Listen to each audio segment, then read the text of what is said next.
আজকে 4.5 বছর পরে তাইরে আবার দেখছি শিলারে। 4.5 বছর আগে যেরকম রাখিয়া গেছিলাম আজ পর্যন্ত তাই সেই মরহম।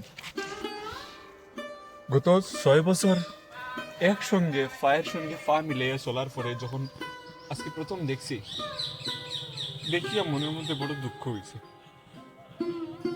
যেরকম এজিটিস তাই কখনো সেম এরকম। আমি জানি যারা যারা জীবনে প্রেম করছো তারা এই জিনিসটা ফিল করতে পারবে যে নিজের সব থেকে ভালো পাওয়ার জিনিস যখন কেউ কিলাইতে লাগে।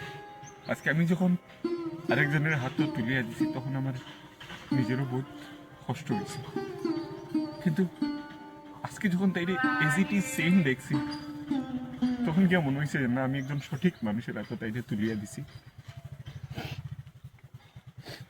দাদা দাদা হ্যাঁ দাদা, তাই দেখি আমার শিলা হ্যাঁ 4.5 বছর আগে তোমার কাছে যেরকম দেখলাম সেম ওরকম রয়েছে দেখি। ও এটা তো আমি রাখুন খুব আদর করে রেখে দিচ্ছি না ডেইলি যত্ন করি। আদর করো না নি?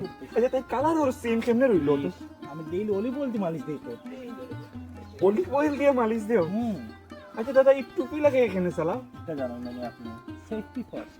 ও সেফটি ফার্স্ট না নি? আচ্ছা দাদা, আমি শিলার বাজনা বহুত দিন থেকে শুনছি না, একবার বাজিয়ে শোনাই পাইনি প্লিজ। মিষ্টি হয়েছে নাই কিরিং কিরিং ওখানে দেখি সেম আগের মতো বাজে। সেই মাঝে মতো বাজাইছো আমি। থ্যাংক ইউ দাদা। দাদা থ্যাংক ইউ সো মাচ। এরও তো যত্ন করে রাখার না। না না এটা না খুব সুন্দর আছে। থ্যাংক ইউ আজকে আই দাদা। দাদা টাইট সাবি একটু দাঁড়াই, আপনি কান্দবা না এটা আপনার জিনিস তো আপনি যখন লাগবে আপনি একটু দাঁড়াই, আচ্ছা, আচ্ছা। একটু দাঁড়াই।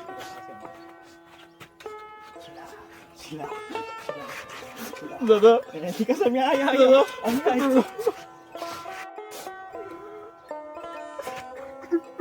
ওই কে বলে রে ভালো